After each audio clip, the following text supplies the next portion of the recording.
கிறிஸ்துவுக்குள் அன்பானவர்களே, ஆண்டவரின் இரட்சகருமாகிய இயேசு கிறிஸ்துவின் நேற்றின்ப நாமத்தில் அன்பின் வாழ்த்துக்கள்.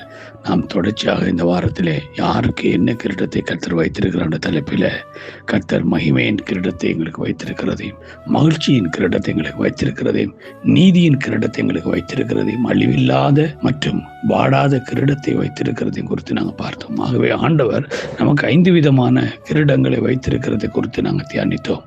ஆகவே கிறிஸ்துவுக்குள் அன்பானவர்களே, இவ்வளவு மேன்மையான மகிமையான காரியத்தை கர்த்தர் நமக்கு செய்து வைத்திருக்கிறபடி, ஆயத்தப்படுத்தி வைத்திருக்கிறபடினாலே நாம் அந்த கிரீடத்தை பெற்றுக்கொள்ளத்தக்கதாக நாம் பிரயாசப்பட வேண்டும்.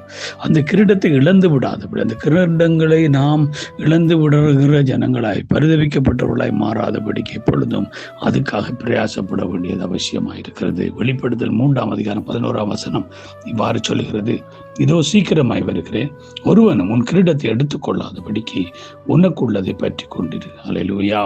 உனக்கு உண்டான கிரீடத்தை நீ பற்றி கொண்டிருக்க வேண்டும். உனக்கு உண்டான கிரீடத்தை ஒருவனும் பறித்து கொள்ளாதபடி அல்லது எடுத்துக்கொள்ளாதபடிக்கு நம்ம மிகவும் எச்சரிக்கையாக அழைக்கப்படுகிறோம்.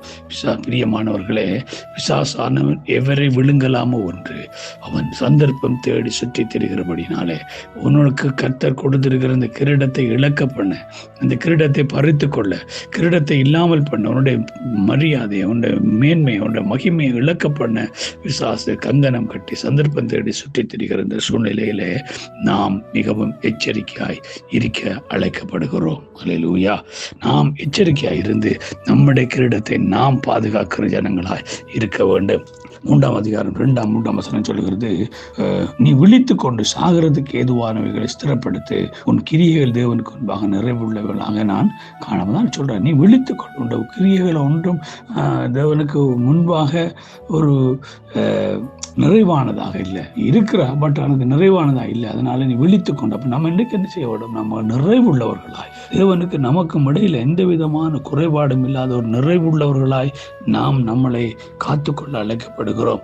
நாம் நம்மளை காத்துக்கொள்ளும் பொழுது, நமக்கு ஆண்டவருக்கும் இடையில் இருக்கிற அந்த உறவை கட்டி எழுப்பும் பொழுது நிச்சயமாகவே பிரியமானவர்களே, நாம் எப்பொழுதுமே அவரோடு கூட இருக்கிற, அவருக்குள் இருக்கிற ஜனங்களாய் நாங்கள் மாறுவோம். ஏனென்றால் 2ஆம் அதிகாரம் வெளிப்படுத்தல் 25-26 சொல்லுங்க: உனக்குள்ளதை, உங்களுக்குள்ளதை நான் வரும் அளவும் பற்றி கொண்டிருங்கள், ஜெயங்கொண்டு முடிவு பரியந்தம் என் கிரியைகளை கை கொள்கிறவனோ அவனுக்கு நான் பிதாவினிடத்தில் அதிகாரம் பெற்றது போல ஜாதிகள் மேல் அதிகாரம் கொடுப்பேன். ஆமேன்.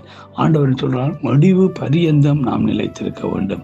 முடிவு பரியந்தம் எங்களுடைய கிரியைகள் எப்பொழுதுமே நம்ம ஆண்டவருடைய கிரியைகளை பின்பற்றுகிற, ஆண்டவருடைய வார்த்தையை பின்பற்றுகிற, அவருடைய வழியில் நடக்கிற ஜனங்களா முடிவு பரியந்தம் நாம் நிலைத்திருக்க வேண்டியது அவசியம். அதான் பரிசுத்த பவுல் சொன்னார், நான் என்ன செய்தேன்?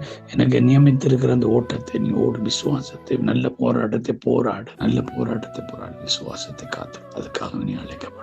அதுக்கு தான் நாங்கள் அழைக்கப்பட்டிருக்கிறோம். விசுவாசத்தில் நல்ல போராட்டத்தை போராடும்படி அழைக்கப்பட்ட நம்ம எப்பொழுதுமே அந்த போராட்டத்தில் நம்ம ஜெயம் கொள்ள ஒன்று பெற்றுக்கொள்ள முடிவு பரியந்த நாங்கள் எப்பொழுதுமே அந்த போராட்டத்தில் ஜெயம் கொள்ளுகிற ஜனங்களாய் மாறுவோம். அப்படி மாறும் பொழுது நாம் விழித்து கொண்டு எங்களை காத்து கொள்ளும் பொழுது எங்களுக்காக வைத்திருக்கிற அந்த கிரீடம் எங்களுக்கு உரியதாய் கர்த்தராகிய ஆண்டவர் நமக்கு தந்தருள்வார். அல்லேலூயா. அப்படிப்பட்ட கிருபையை கர்த்தர் நாம் ஒவ்வொருவருக்கும் தந்தருள்வாராக. God bless you all.